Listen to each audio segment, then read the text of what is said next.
আসসালামু আলাইকুম। এই ৩৬৫ দিনের ভিতরে আজকে শ্রেষ্ঠতম দিন। এই দিনে আল্লাহ তাআলা তার বান্দাকে সবচেয়ে বেশি ক্ষমা করে থাকেন। এই কারণে আমরা অবশ্যই সব হাজিদের মুখে মুখে শুনে থাকি, লাব্বাইক আল্লাহুম্মা লাব্বাইক ইন্নাল হামদা ওয়া নি'মাতা লাকা ওয়াল মুলক লা শারীকা লাক লাকা লাব্বাইক।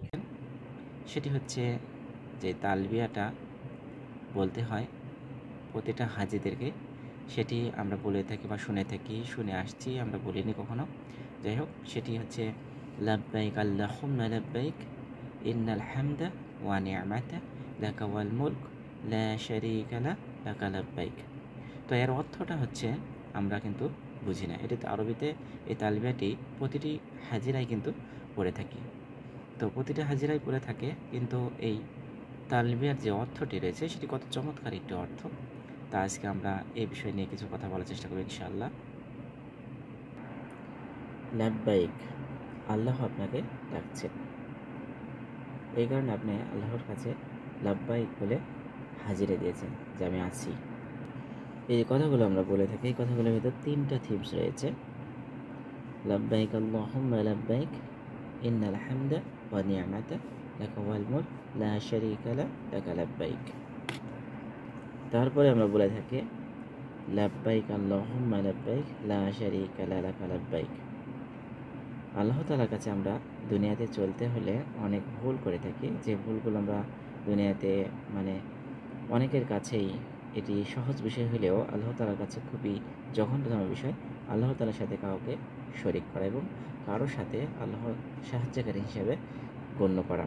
তো এই ভুলগুলো আমরা দুনিয়াতে অনেক করেছি। হাজিরা সেই দিন এটি লা শারীকা লাকা লাব্বাইক বলে ঘোষণা দেয় যে এতদিন যে আমরা গুনাহ করেছি বা যে ঘোষণা দিয়েছি যে দুনিয়াতে আমরা আপনার সাথে অন্য কাউকে শরীক করেছি, আজ থেকে আমরা একেবারে আপনার কাছে সাক্ষ্য দিতেছি যে আপনি ছাড়া আমাদের কোনো সাহায্যকারী নাই বা আপনার ছাড়া আমাদের ইলাহ নেই এবং আপনার ছাড়া আমরা কাউকে ডাকার মতো আর যোগ্য কেউ নেই, শুধু একমাত্র আপনি আল্লাহ তাআলার এই সাক্ষ্যটি হাজিরা দিয়ে থাকেন। আমরা যে ভুলগুলো করে থাকি, আমরা এমন ভাবি যে অমুক না থাকলে আমার এরকম হতো, অমুক না থাকলে অমুকে যদি আমাকে টাকা না দিত তাহলে আমি এই কাজটা করতে পারলাম না। এই যে ভুলগুলো, এই ছোটো ছোটো ভুলগুলো আমরা করেছি, আজকে আমরা বলতেছি ইন্নাল হামদা, সকল প্রশংসা আল্লাহ তাআলার, কারণ আল্লাহ তাআলা না চাইলে কোনো কিছুই সম্ভব হতো না। এবং ওয়া নি'মাতা, সমস্ত নিয়ামতের মালিক আল্লাহ, যত কিছু নিয়ামত দান করেছেন তুমি শুধু দিয়ে আমাকে দান করেছেন। এই কথা বলেই আমরা আজকের মতো শেষ করলাম। তাহলে এই যে হজের এই তালবিয়াটির অর্থ আমরা জানতে পারলাম যে হজের এই তালবিয়াটির অর্থ কি